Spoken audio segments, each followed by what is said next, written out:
What's going on, everybody? This is Black Men Sundays. I'm your host, Corie Murray, and we're talking about generational wealth, mental health, finance, and business. It's a black man Sunday. Time to put all childish things away. I refuse to be the man I was yesterday. Gotta put my best foot forward and elevate. And this is our second show of 2025. And let me tell you, one thing you're going to notice about Black Men Sundays this year, there's a lot of couples that are in business with different skill sets that figure how to put the skill sets together to be successful. So let's run down who we have on the show. Let's go on and introduce our guests. We have Monica May and her husband, George Ashford.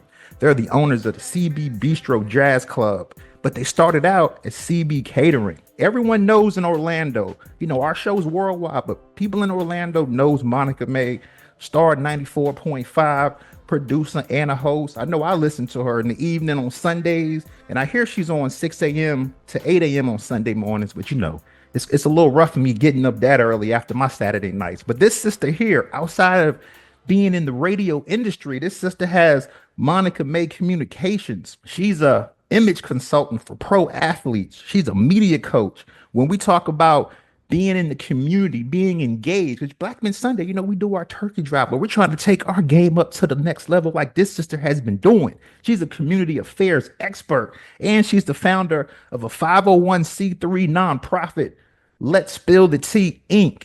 And keep in mind, last week we had the sisters on from the Eat Well Exchange, and they gave y'all some tips on how to start one. So we're going to get some tips from this sister as well. But let's introduce her husband as well. This brother here is George Ashford, over 40 years experience in the food industry. When we're talking about fine dining, private clubs, full service restaurants, this brother catered for A-list clients. We're talking about Michael Jordan, Oprah Winfrey. So with all that being said, Monica May and George Ashford, welcome to Black Men Sundays, brother and sister. How y'all doing? We're doing very well.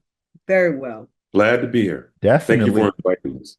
Oh, definitely. It was a privilege. I was at a NABJ meeting in December at CB Bistro, by the way. I brought my wife with me. I was a little jealous. I'm a member. How she went in a Christmas gift, and I didn't get one, but I got to meet brother Ashford, and I got to meet Monica May in person. Or like I said, I listen to her on Sundays. Like probably when I get out of here today, I'm gonna be bumping some of those classics that she be playing. But like I said, one thing about these brothers, this brother and this sister that we don't know is that they're a business owner. So let's take it back for a second.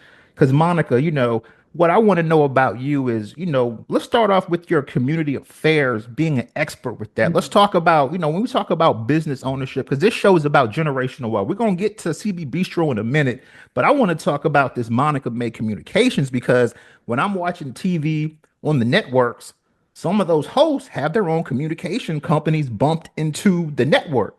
So how did you set that up, and what was the impetus behind that? A couple of years ago, I left radio for a moment. It turned out to be just a moment. I've been in radio, first of all, let me just say, since college. So more than 40 years.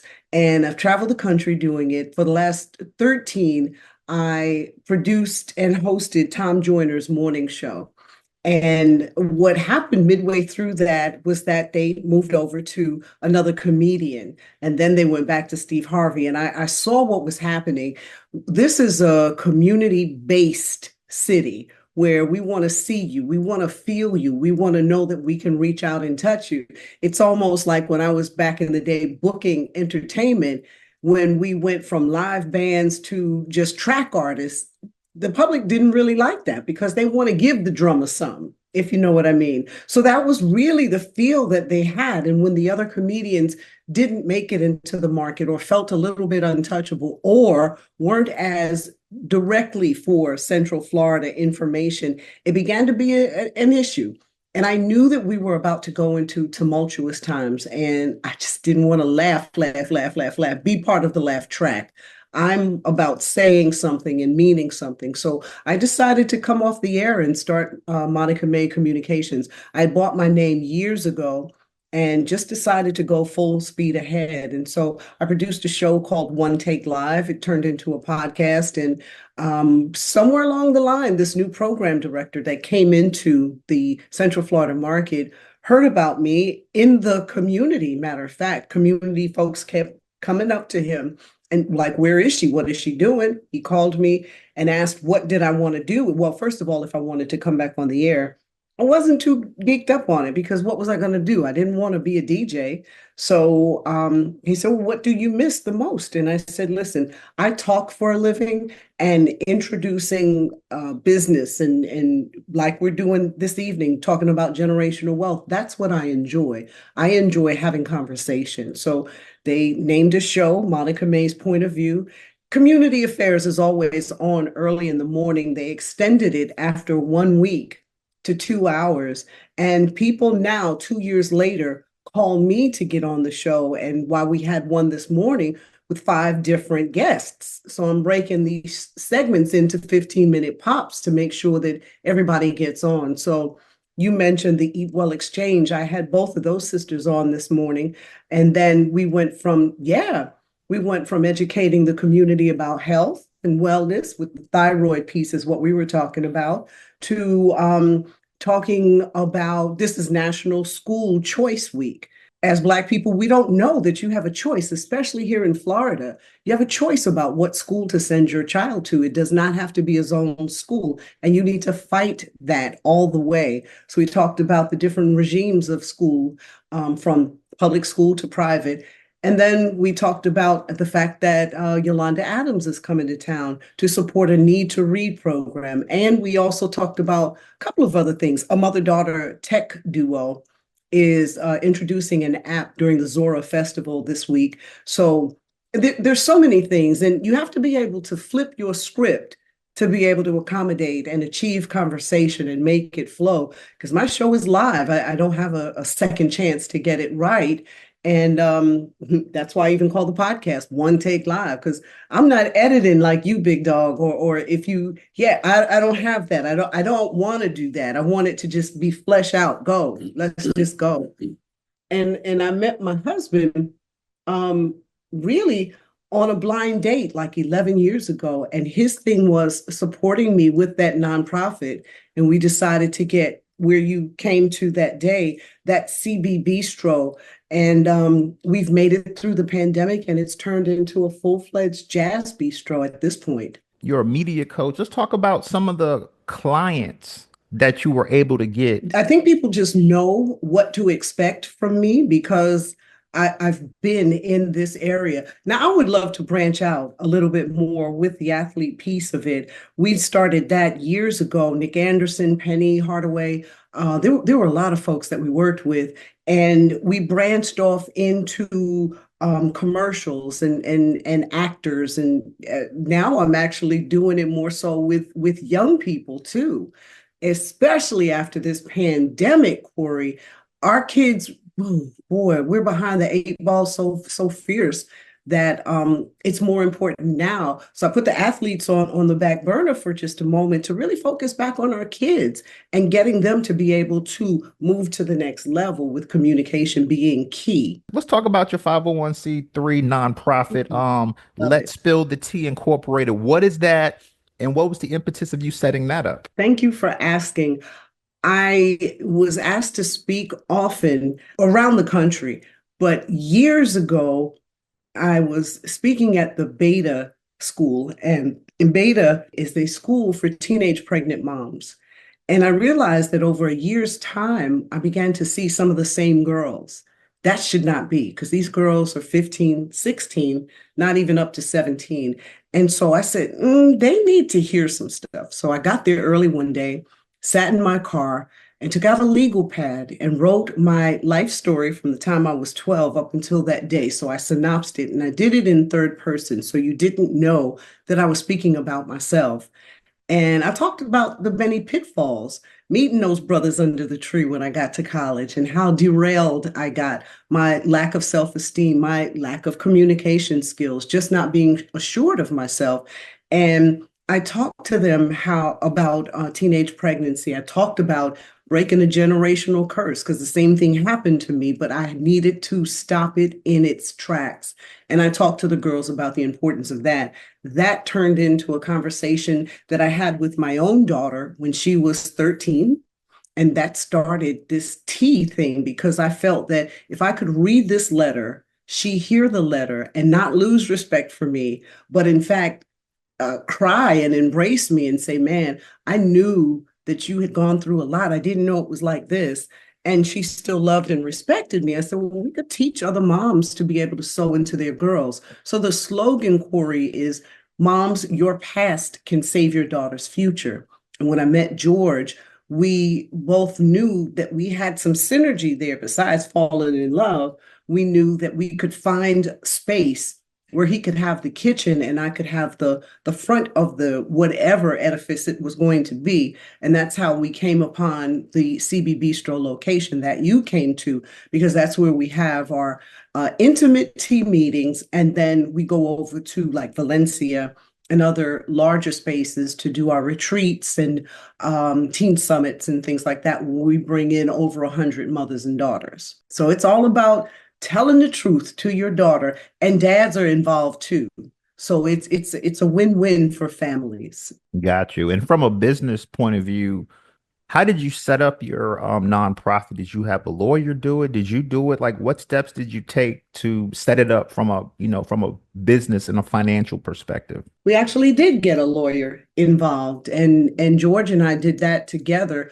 We the same attorney that George uses, and went and helped us with that. So we established the 501c3, as well as Monica May Communications, bought and sold the name. Bought the name, not sold it, but brought the name. And same thing with Let's Spill the Tea. So everything is legitimately out there, and we own it. And that's Nice. the important thing.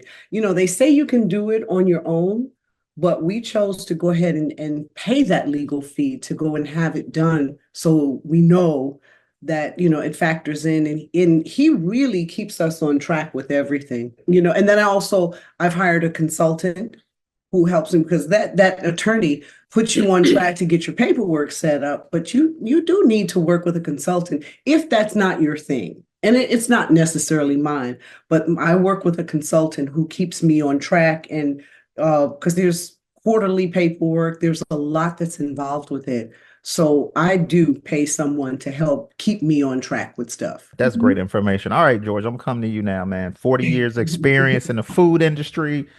At least. I'm seeing the CB catering started out and then it turned into a full-fledged restaurant. Like I said, you've catered for Oprah and Michael Jordan. So let's talk about you, man. Were you a brother that just you were in the kitchen back in the day cooking? Or like, how did you get into that, and how did you take it to a professional stage? Well, actually, my skill is primarily in the dining room, is what it started. So I started at a private club in Chicago called the Standard Club in Chicago. I started there as a waiter, and when I left, I was a banquet manager. And this is one of the most exclusive city clubs in the country. So my background is primarily in fine dining and in the dining room. Part of one of the responsibilities as a maitre d' or captain in this type of establishment, you had to learn how to cook. You had to know different sauces. You have to prepare things from scratch. About 65–70% of the food was prepared what they called the cart service, which was table side. Like Caesar salads being made from scratch, shrimp Dijon, shrimp scampi, that sort of thing, steak Diane. So my background is in fine dining, and that's where I started. And I've used the same skills in our catering service. So, and I also went to school as a chef, and also went to school to study hotel and restaurant management in Chicago. Okay, that's great information. Yeah, I was trying to figure that out, man. And let's talk about CB Bistro, man. So it was CB Catering. The pandemic happened. Take over from there. Well, our primary business still is catering. Mhm. So we cater, our catering business is has a wide spectrum. We cater everything from private school lunches to camps, retreats. We're the official caterers for the Catholic Diocese of Orlando. We're also the official caterers for the Episcopal Diocese of Central Florida. We cater at Lou Gardens. We're at the Crystal Ballrooms. We do, I mean, you name it, we pretty much do it. But we cover, in addition to that, we prepare food for and cater for private schools and camps, such as Camp Weewa, such as San Pedro Center, which is owned by the Catholic Church. Central Florida Christian Academy is another account. So that's primarily what we do. And then the bistro during the pandemic, all the schools were closed, the banquet facilities were closed. We spent the first 2 months feeding first responders, people in the community, women in women in shelters. For free. For free for the first 2 months. And then once we realized that the pandemic was going to continue, we made the decision to, my wife in radio and having all these connections with musicians, we made the decision to use our outdoor patio underneath the veranda to actually set it up and have live bands and music. And that's where the bistro started. It started during the pandemic. And then after the pandemic, we were going to go back to our original footprint, which was using the dining room for Spill the Teas, which we still do, but we were using it also as a display room for brides and grooms to come in and look at the different table settings and a tasting room. And well, the community said, nope, we want the bistro back open. We want to have the live music. We want to have that type of ambiance. So I took a lot of the skills that I've learned over the years, and a lot of years to actually in fine dining to actually utilize in the bistro. Oh, that's great information, man. I just ate me a slice of pizza, so thank you very much. I'm back hungry again. And one thing I noticed when I was at CB Bistro, it was in Metro West. I was like, man, you have a great location. So, like, what went into, and this, our show, a lot of business owners, a lot of entrepreneurs trying to set up their business listen to our show. So the question basically is, how did you select that location? Well, the location was selected. It was a joint effort, my wife and I. So I was looking at a location which was very close to that location, which was about 4 times the size, maybe 5 times the size of it. So that's what I was looking at. And it had a huge kitchen set up. It had a dock in the back where you can pull a truck up. And so after discussion and going through the numbers back and forth, we made the decision to go into that location. The location was designed. I have built several restaurants before in the past, from Chicago, also here. And one of the things that I do as an entrepreneur, as a restaurateur, I'm looking for establishments that are already built out. That's the first key, because just the shell alone, without the equipment or anything else, and that establishment that you were in, just a vanilla shell, and just putting in the electricals and putting in the sewage, hoods. the hood system, and that sort of thing. You're looking at 350,000 just for the shell to start with. Now, when you start bringing in equipment and you start bringing in, silverware and plates and so forth, your expense is considerable. So one of the key things in the restaurant industry is the location. Also, you want to see whether that establishment has what we call the bones for a restaurant. So you want to make sure everything is in there that you can, and if everything is not there that you need, you can add to it. So that's going to lower your expense, your startup expense. A lot of times in business, as African Americans, we don't necessarily have our startup businesses from banks. So the money comes from saving, money comes from, starting our small business in unique fashions. So we may have a catering business, but we may prepare food on location, for example. They call it a commissary. So you may have a very unique way of starting business till you grow to such an extent where you're able to save money to actually go into a brick and mortar building. And so the catering business, and for CB Catering, we feed anywhere from 700 to 1,000 people a day. Yeah. So there's a lot of different Moving parts. moving parts in Yeah. different locations. We have a lot of fun with the bistro, and we really enjoy doing that with the live music, the band, picking out the different groups that are performing, thinking about what specials we're going to have because the menu changes weekly, going into the different chef's tables that we'll prepare. So, there's a lot of different creativity that goes into it. That's my suggestion, to look for a place that's already established, and then you can redesign it into your vision. And then you want the exposure. You want to make sure you have ample parking space around. It's easy to get to. People can get in and out in a timely fashion. Yeah, and you have the exposure from the street in a busy location. When we talk about couples, because I see, I felt like the last 2 years has really been the year of the entrepreneur. I've heard people want to quit their day job. I want to jump right in. I've heard them say, save 6 months, a year of income before you jump right in. So when you guys set up CB Bistro, George, from your point of view, because Monica already told us, from your point of view, were you working, doing something else before you set up CB Bistro? Like, how did you how were you able to dive right into that, especially feeding first responders? Because I know that wasn't cheap. I've had an established catering business, a very lucrative established catering business for decades here in the Orlando area. And we would specialize, not exclusively, but one of our specialties were non-for-profit organizations, church-based organizations, whether it's the Baptist Association or whether it's a Catholic diocese or the Episcopal diocese. We would establish ourselves with private institutions. So my reasoning for that is because I call it your bread and butter. You're starting off with accounts that are going to feed you on a consistent basis. So you're able to say, I can expect X amount of dollars a week coming in, X amount of dollars a month coming in from this account. And then you start to add on to it.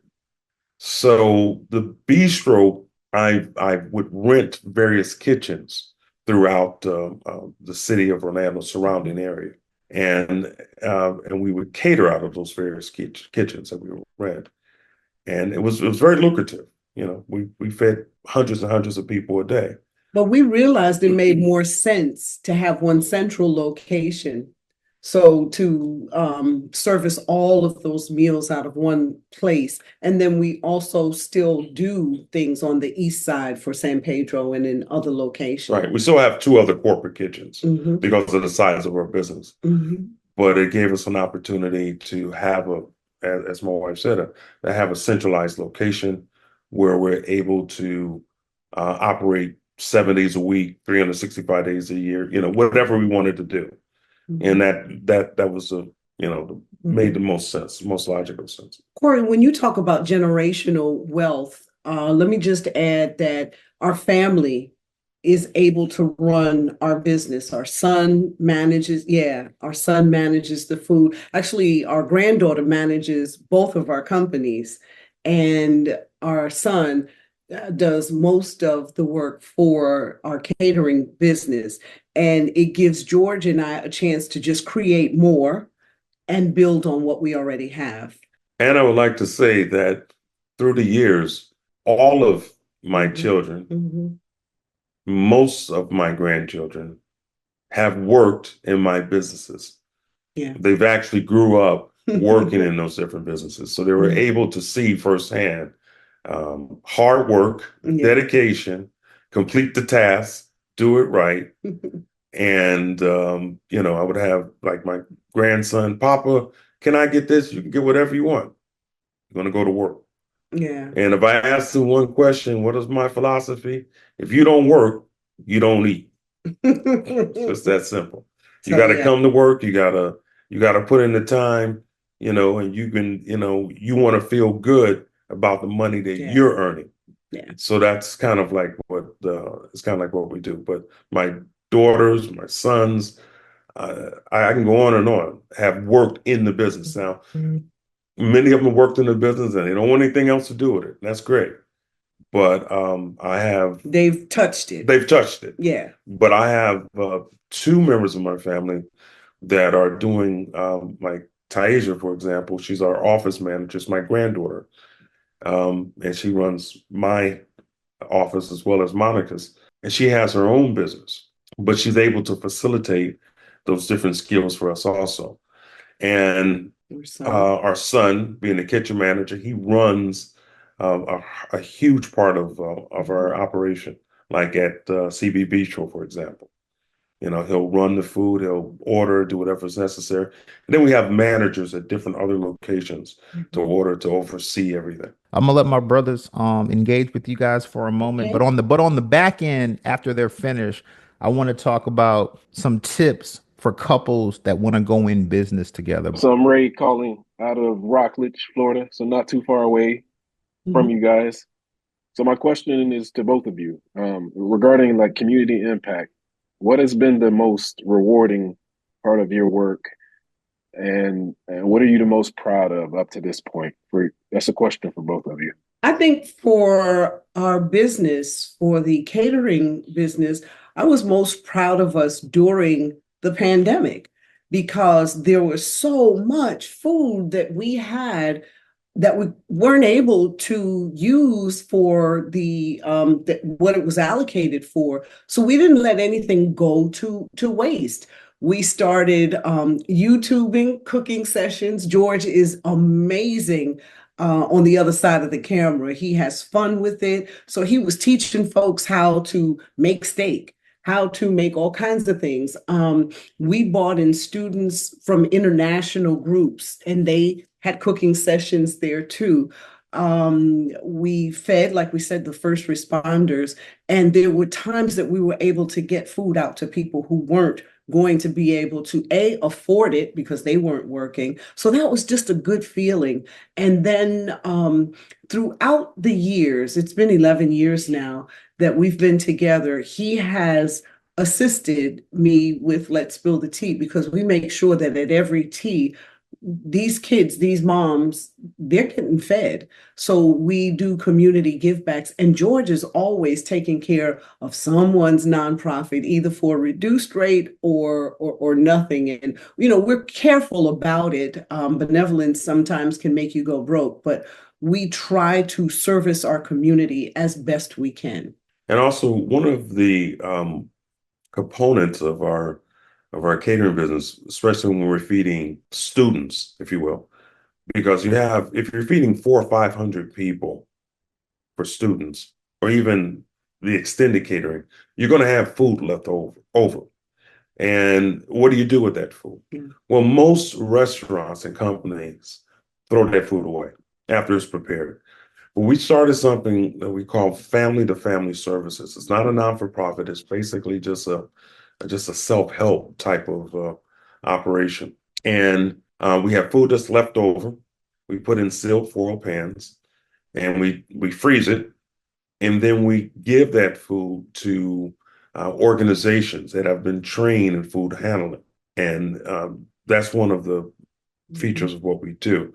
And they can actually take that food back to their church, and can take it back to their community center or different shelter, and they can prepare it, after it's already prepared. And we've done that and actually fed hundreds and hundreds of people that way.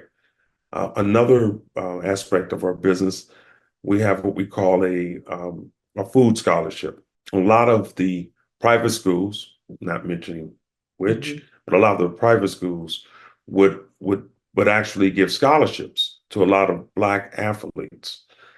And athletes would come in, and they would, do their thing, whether it's football, baseball, whatever avenue they were in. And come time for the lunch, they didn't have anything to eat. They couldn't afford the meal. So we would put together what we called a food scholarship. And if it was a ticket service, they had the same ticket, the same color, wasn't any distinction from any of the other students.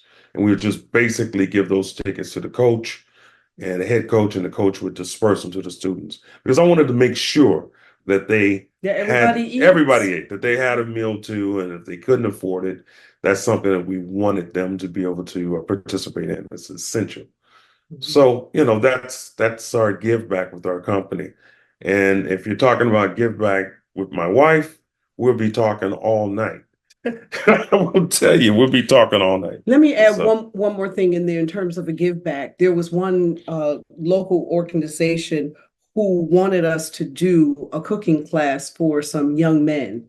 Well, the class started out with maybe 10 to 12 young African American males.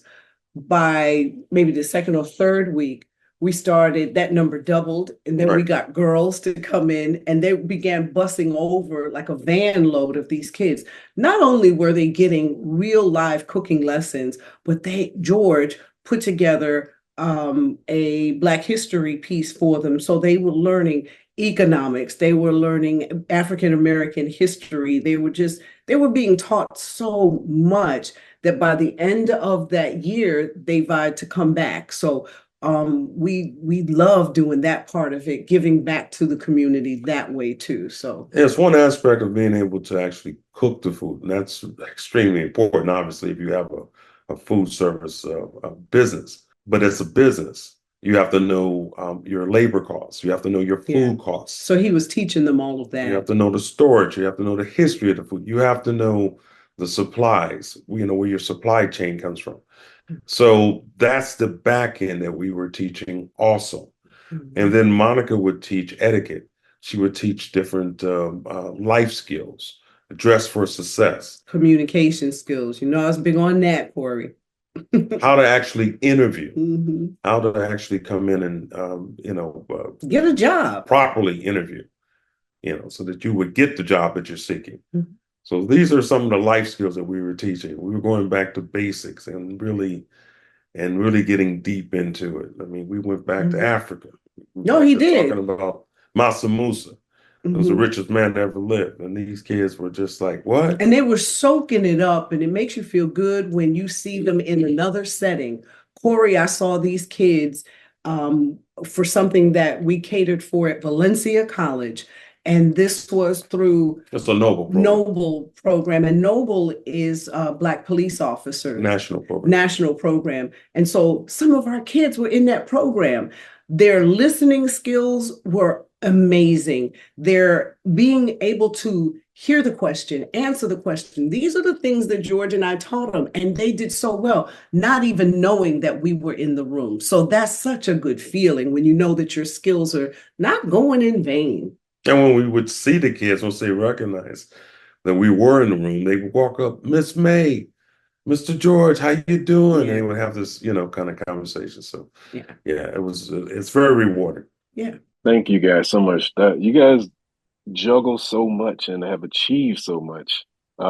So my next question, I guess this is a question for both of you also. With all that being said, you guys are community leaders, nonprofit founders, business owners, media personalities. You guys have accomplished so much, both of you. So what are future goals, I guess, in the next phase of your life? Have you felt that, okay, this may be enough, or this may be the peak, or are you guys thinking more so of we just got to keep grinding, we just got to keep going and keep making an impact? So what I guess, what are you looking in the future to achieve that you haven't already, which is quite impressive, by the way. Well, thank you. I don't know if it's necessarily well, first of all, we don't look at it as grinding. I think we look at it as having fun. We look at it as a challenge or building a business or building a brand. So for us, it's a challenge, yes, but it's like, playing chess is a challenge. So we look at it as having fun, and we've incorporated that in our lifestyle. So it's part of who we are as individuals. I think if I had to get up and do it, if I had a mindset that this is necessary in order for me to survive, then it would change my perspective on it. Now, I'm saying that from a person that has literally built businesses from virtually nothing. And it's a mindset. It's largely a mindset. So you want to say, yes, I got to do this to survive, but you got to be into it. You got to love what you're doing. You have to enjoy what you're doing. And that's going to take you to the next level, in my opinion. And so I think that's just part of, we incorporate that. We incorporate our businesses into our lifestyle. We'll be at the beach. We'll go to Las Vegas and, get an email. We may not respond at that moment, but, we may be at dinner or something of that nature.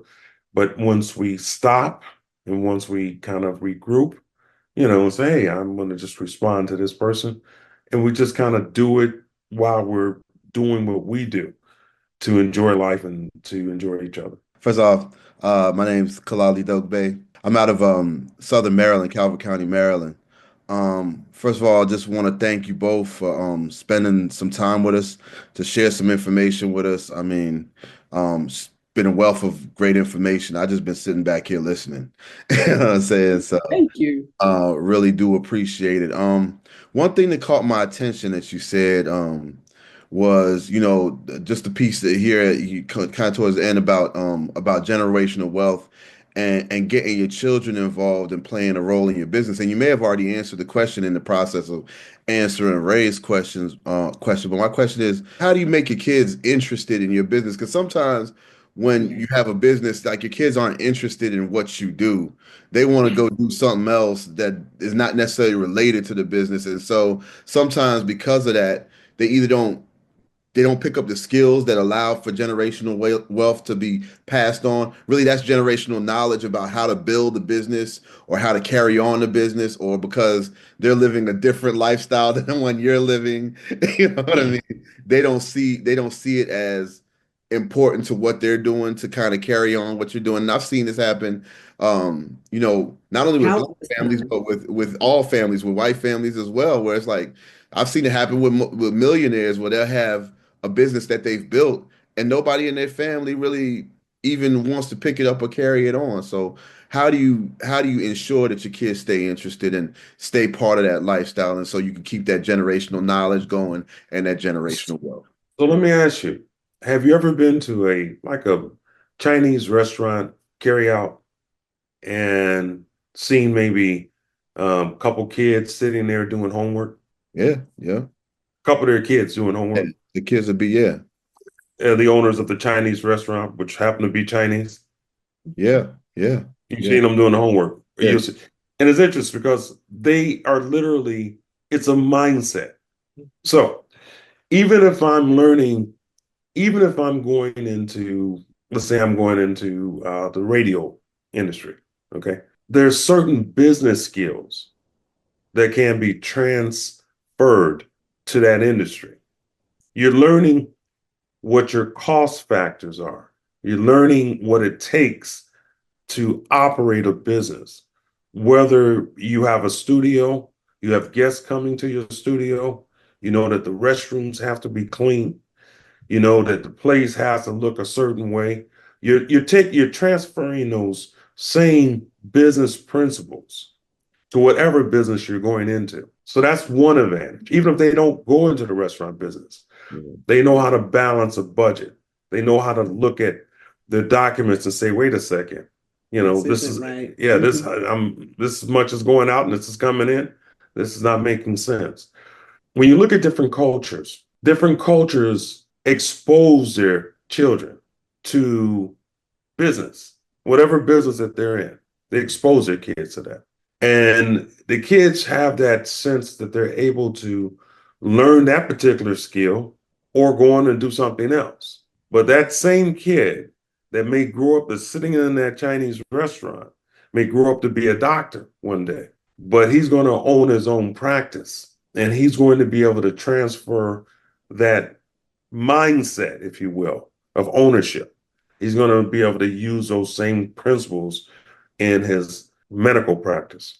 I would also add something in reality between the two of us, because we married later in life. So we had our families. We have 5 children altogether. And of the 5, my daughter has worked with me in radio.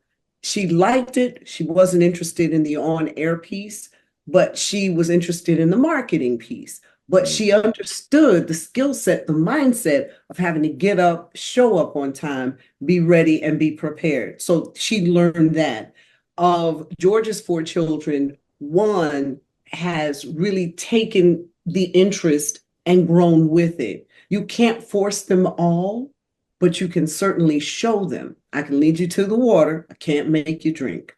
But what we try to instill in all of them is the independence and the importance of getting up and going out and making it. Because every day when you're independently, when you work for yourself, every day you got to think about, where am I going to go and get this money? It's foraging. That's right. Every day I'm thinking about a new client. Every day I'm thinking of an idea. That's how I came up with One Take Live. Every day I'm thinking of something different.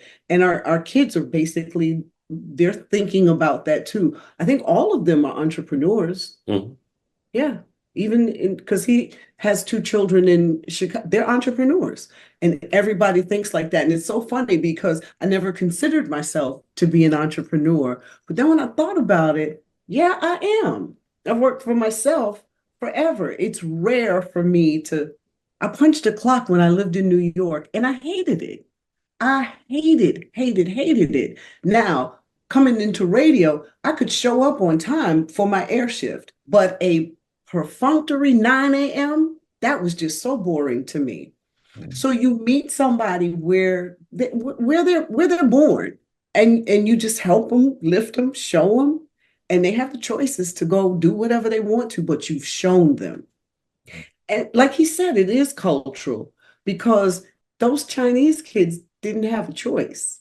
We Yeah, give our kids too this- many choices. Yeah, this is the program. I mean, this is what we're going to do. This is it. This You know, is, yeah. We're at the restaurant, This is where you're going to and be. you're coming here to do chores at the restaurant, along with you're going to do your homework here. Yeah. Your life centers around it. It may seem very foreign to us, and maybe it is. I'm not suggesting that's the level, but it has to be that mindset of like my wife just said. It has to be that mindset. When you wake up in the morning, where's the money? Yeah. I mean, where's the money? Where am I going to get it? It's and I've had someone say to me, and they wanted to go into their own business, and I'm very encouraging. I believe it's like the Godfather movie. I believe in America. You know what I'm saying? This is where you're gonna make your money, right? So hey, I'm all for the philosophy. People come from all over the world just for that type of philosophy. Yeah. But the concept, they said to me, they said, yeah, but I gotta have guaranteed money. Ain't nothing guaranteed. Well, you need a job. Mhm. You want guaranteed money. You need this person to tell you I'm making $1,500 a week, and every week you show up at this time, and you're going to get your $1,500. That's guaranteed. I guess as guaranteed as a person going to get.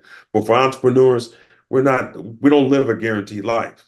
Our lifestyle is more of like, I have to make it. Mhm. Mm. So when you're wired, your wiring is different. So your mindset is, where's the money? I have to make it.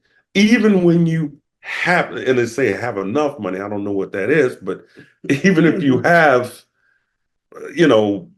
savings and have things and you have investments and all of that, you have money coming in, you're still so wired and conditioned that you're thinking, where's the money? I'm up. Where's the money? Where's the next? Even though you don't necessarily have to have it, to pay a light bill at that moment, but your mindset is just that wired, that you're constantly, you trained yourself in that discipline. Like, okay, what's next? So so what does it look like? You start thinking about, what's your next project? What else can I do? How can I maximize what I have? How can I add this? How can I, sell something else? You start thinking the mindset of expanding what you already have. And then your ultimate goal is to create money while you're not there. Yeah. That's the ultimate goal. He taught me that. Yeah. Yeah. So while we're on the beach, we're making money. That's your goal. Now, a lot of people want to start off on the beach to say, but you gotta build whatever business it is. You have to build to the point that you're able to duplicate yourself, or you're able to have other people duplicate your image. So if you're on the beach and you're, hey, you can look at your laptop and say, hey, wow, okay, we're doing good here. You can send emails back. You can communicate if necessary. But that's the key thing. That's the goal. That's the goal. Man, I appreciate that. Like y'all really dropping some gems. Like I wish I Really? could take Thank you. I wish I could take like some of what y'all saying and bottle it. You know what I'm saying? Because it's like this is definitely be one of the podcasts that I listen to, that I listen back to a couple of times. Because what I'm getting from y'all is what y'all are talking about around that mindset. Like your mindset has to be a certain way. Like you have a mindset of independence, you have a mindset of entrepreneurship, you have a mindset of like a work ethic that allows you to keep pushing forward. And real quick, next like shoot, I wish, like, for real, I wish I could pick y'all's minds for another hour, but you know what I'm saying.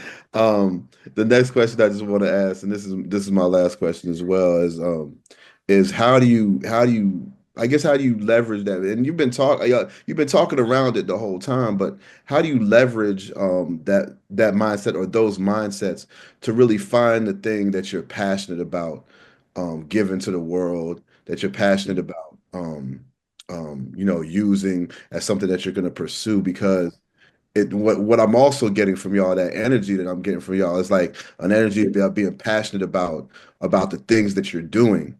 You know what I mean? And that seems to me that allows it to be fun for y'all, one, and also something that allows you to always be able to explore other avenues and opportunities. So, and I'm also kind of in a stage in my life where, a couple things that you said really hit me.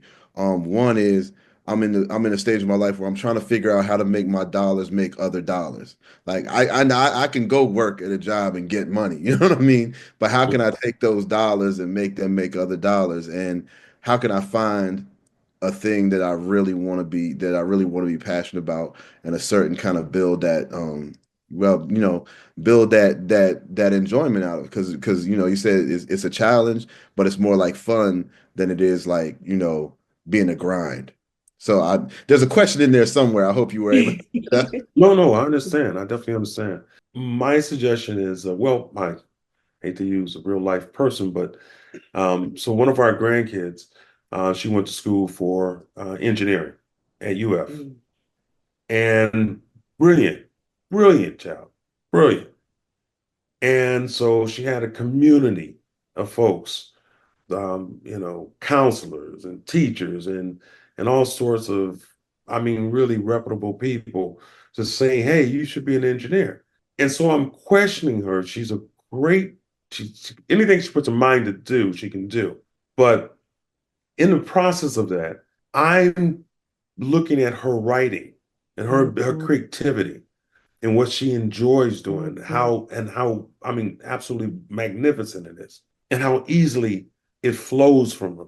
And I'm saying to myself, an engineer, this is what you want to be, and I mean, it's what exactly are you going to be doing?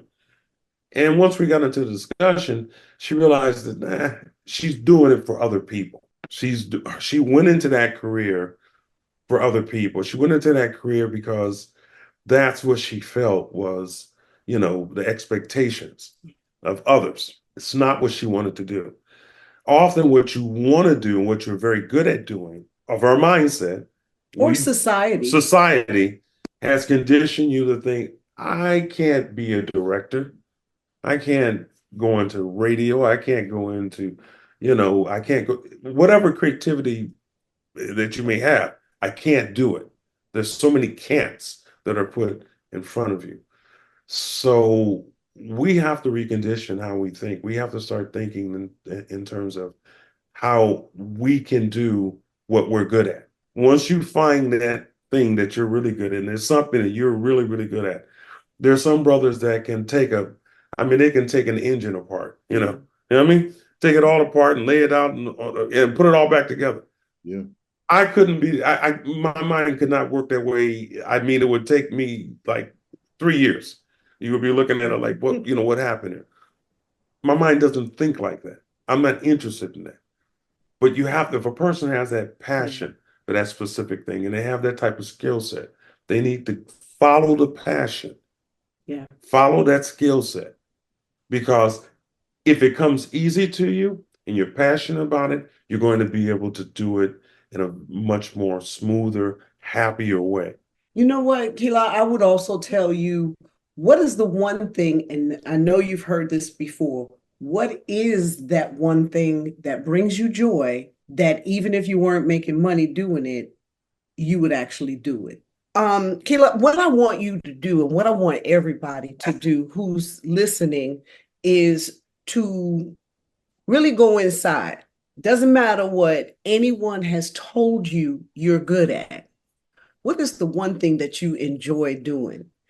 All of us on this podcast right now have fewer sunrises than we've already experienced. And I want you to be happy. So find something that brings you joy, yeah, but find something that you can make some money doing it, and you're not gonna mind getting up because you don't know what tomorrow's gonna bring. I think that's the one thing that I want to say. We don't know what tomorrow's gonna bring us. And for me, from as young as being in middle school, I knew what brought me joy, and I knew it was gonna be radio.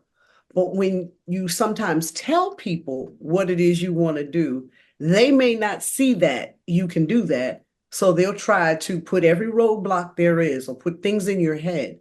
But I'm trying to encourage everybody who I ever encounter, find something that you enjoy doing and make it work for you. There's money to be made from that. Appreciate that. Thank you very much.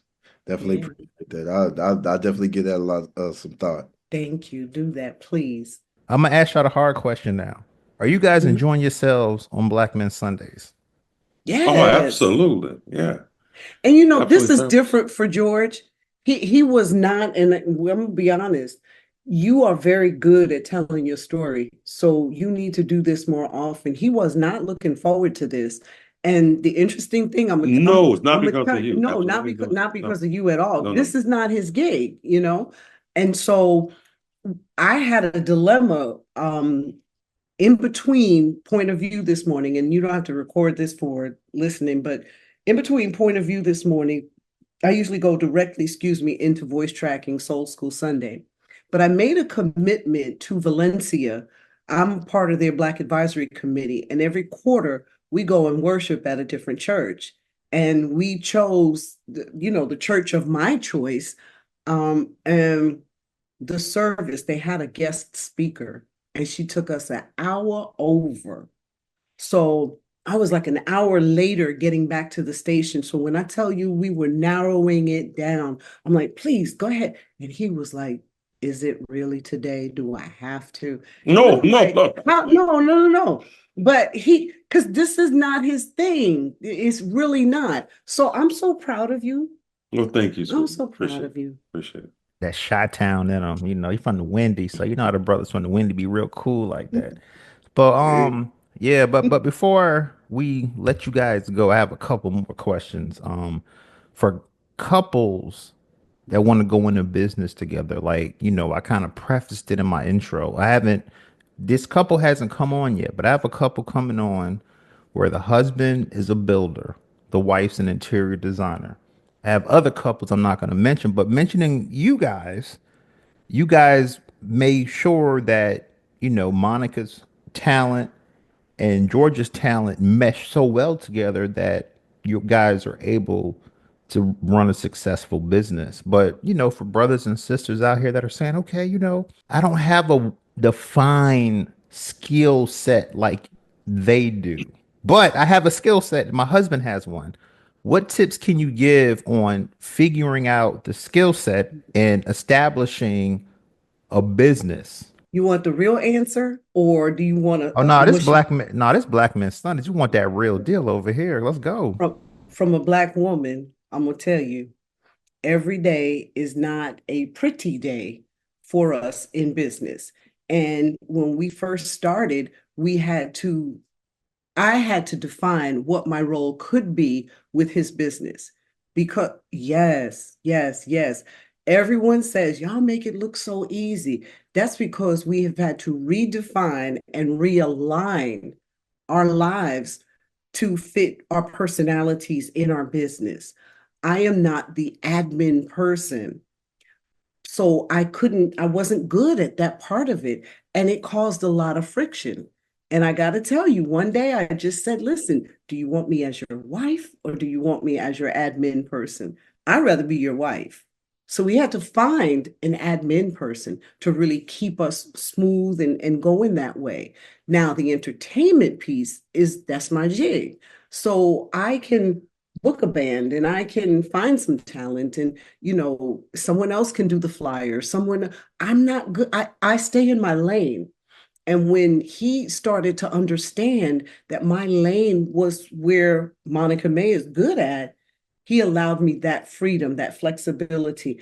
And now at the end of the day, we're still in love and it's less friction. So sometimes you got to step back, realign and reassign the roles. And that's absolutely true. I mean, you have to make a decision as to what you're good at and what your partner's good at. Yeah. So if your wife, for example, in some cases, maybe the wife is really good at handling the books, for example, and this person may be a visionary that's Mhm. not necessarily great at handling the books. You don't want the visionary necessarily handling the books. You want the bookkeeper to handle the books, Yeah. So you want a person that's good at what they do to like Monica said, stay in your lane. Mhm. So as far as entertainment, I will discuss who's coming, but she'll say, "Hey, I know this person is going to perform. Mhm. They're really good. I heard this performance. Okay, great. Okay, we can book them for that particular, So it's evening." just everybody does what they're good at. Correct. The Correct. commercials, I write and voice the commercials, and we run them, all over. So he allowed me to be me, and that's the whole thing. And that's also the piece of maturity. Everybody can't be in business together. You just can't. But for me, my marriage is much more important than me, being able to. I just got to be me, y'all. So he allows me to be me. And you have, even if you're in business, there has to be someone steering the ship. Somebody has to steer the ship. And whether that, everybody plays different roles, but Yeah. somebody has to have a direction as to where this is going to go. Okay. So if it's Monica May, if it's May Communication, obviously Monica, she's steering that ship. She knows Mhm. exactly where she wants it to go, how it's going to, and it would be, I mean, wouldn't be a smart move for me to go in there and try and say, "Hey, wait a second, Yeah. let me tell you how to do this." I don't know what I'm doing. Mhm. She's the expert in that field. So you want to allow that person to use their talents, their natural talents, Yeah. and their skilled talents to actually, Do what they do. do what they do. Wow. Wow. I love that answer. And my final question, both of you guys can answer it, but I was looking at Monica's resume and I kept seeing, manage budgets, brand development, sponsorships. So I'm thinking, oh, sponsorships. I want to pick Monica's brain about sponsorships. How do we establish these business relationships with these companies? And how do we get them to believe in us enough that we can get some sponsorship opportunities, whether they're coming on Black Men Sundays or whether we're doing stuff with them? How do we establish these business relationships? And both you can answer that. I think for what I do is I'm with like-minded people. So Let's Spill the Tea has a partnership with, say, Pineapple Healthcare. And that's because we do a lot of health related pieces. We also talk to Department of Health. And these are places that they want to sow into a Let's Spill the Tea because they know that they'll have a solid audience of women there, depending on what type of product they're trying to push. I also am furthering my knowledge base by taking a 6-month grant writing class because we've been funding Let's Spill the Tea. We get a sponsorship here, a sponsorship there, but I'm really gung ho this last, say, year and a half. I've been focused outside and trying to bring people in because we really do have a good product. So, what is your product? Who can you align it with? When you talk about generational wealth, what banks? There are eons of banks here in Central Florida. You can think of several, maybe even like a Truist Bank, certain banks that don't, maybe not a JP Morgan Chase, maybe not a Bank of America, but try a Truist who's trying to get into the social media market or whatever, and you allow someone from their marketing or their community relations team to come on, get a spot with you on your generational wealth conversation. So align yourself with like-minded industry. This is social media is just open for what we do, Corie, and you just have to put a one sheet together and just start pounding the pavement, because that's what I did to get my sponsorships. And then if you even if you aren't a 501c3, you can still have an advisory committee. And this advisory committee needs to be lined up with people who are like-minded. And what are their affiliations? And have them bring some people to the park, so to speak, to play ball. It's you're aligning yourself with the same they have the same goals. I always think in terms of what exposure does this organization want from, like, for example, your podcast. What exposure are they looking for? What target audience are they trying to meet? So as Black Men Sunday, you have a target audience, primarily Black men. And demographically wise, you can go through all of that different type of information. And that's who I want to reach. I want to get that message to them. So what is that message? Does my company align with your message? And that's who you want to reach. And so that's the whole key, in my opinion, of getting that type of sponsorship. That's what I'm talking about. Well, thank you both for coming on Black Men It's our pleasure. Sundays. Thank you so much. It's a wonderful discussion. Definitely, Monica May, George Ashford. We appreciate your time coming out on the show.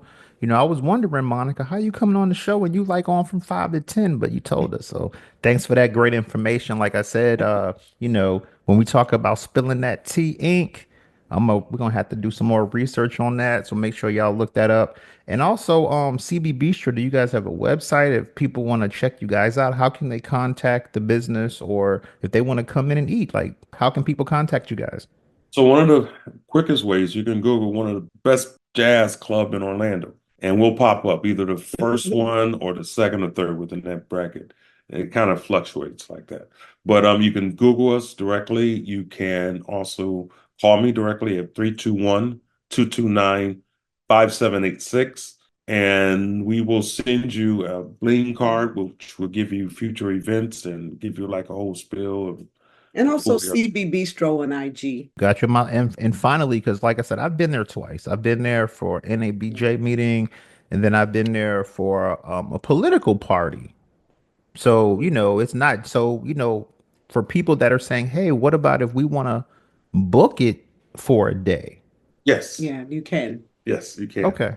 And again, they'll just need to contact those numbers in the web to do that. Okay, sounds good. All right, well, sounds good. Well, Monica May, George Ashford, thank you for coming on Black Men Sundays. We appreciate you. Enjoy the rest of this day and enjoy your week.